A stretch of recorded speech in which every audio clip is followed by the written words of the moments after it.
Salut, c'est Sarah. Ça dit quoi? Empoisonnés à l'arsenic, tous les deux. Mais par qui? Émiettez votre arsenic dans un verre de narcotique.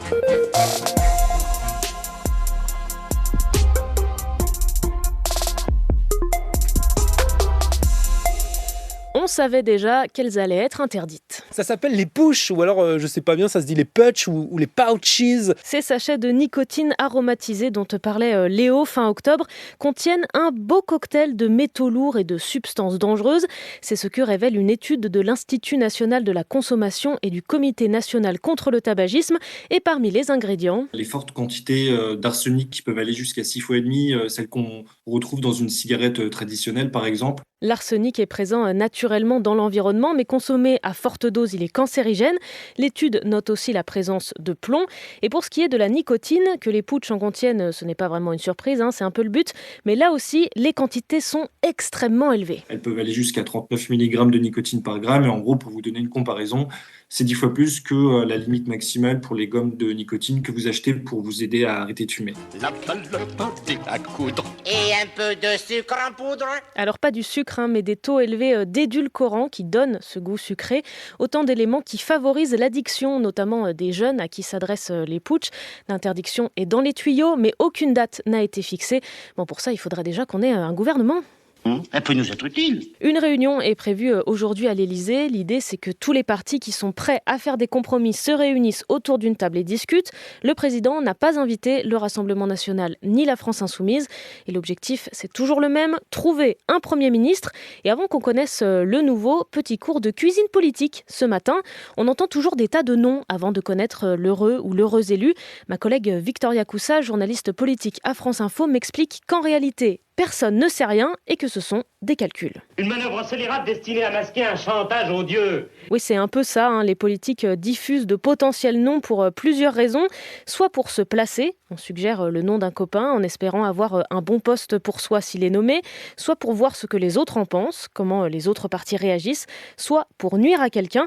Car comme l'explique ma collègue Victoria Coussa, ce n'est pas forcément bon pour un politique de voir son nom circuler. Plus on l'entend, plus c'est risqué.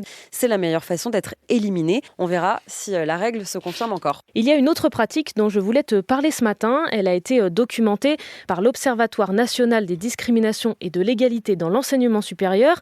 Quand on cherche un apprentissage, le port du voile diminue de 80% les chances de décrocher un entretien après une candidature spontanée. Et ce, quelle que soit l'origine présumée du nom sur le CV, français ou étranger. L'étude rappelle que le but de l'apprentissage, c'est bien d'accéder au marché du travail. Je te parlais hier de la chute du régime de Bachar al-Assad. Certains Syriens qui ont fui la dictature se pressent à la frontière pour rejoindre leur pays.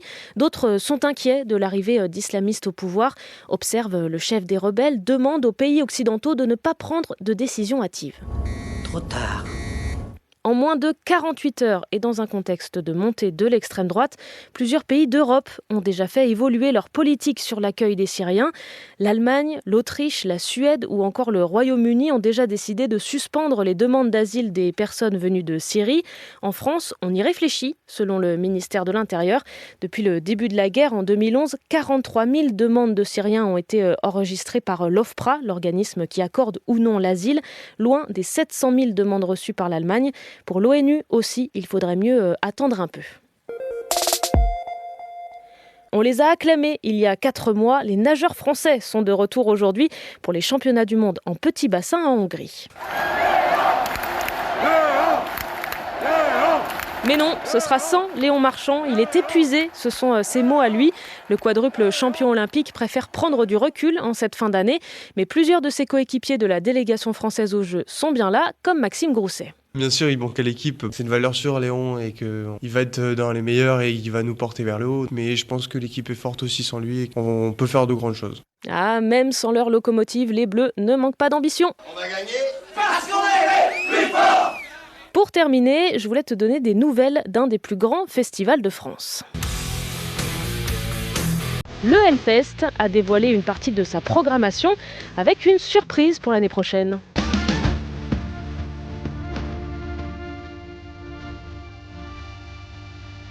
Muse sera de la partie alors que le directeur du festival a toujours affirmé qu'il ne les programmerait jamais, pas assez métal. Les Britanniques seront tête d'affiche le 20 juin prochain, un signe de plus que le Hellfest se diversifie, comme son public du coup, mais il reste quand même des gros noms du rock et du métal au programme, Korn, Linkin Park ou encore le chanteur de Rammstein, contesté car accusé l'année dernière d'agression sexuelle, mais aussi des groupes qui mêlent les genres. Electric Callboy, par exemple, qui mixe électro et métal. Je te laisse avec leur reprise de Every Time We Touch de Cascada. C'était Sarah de France Info. Allez, ciao.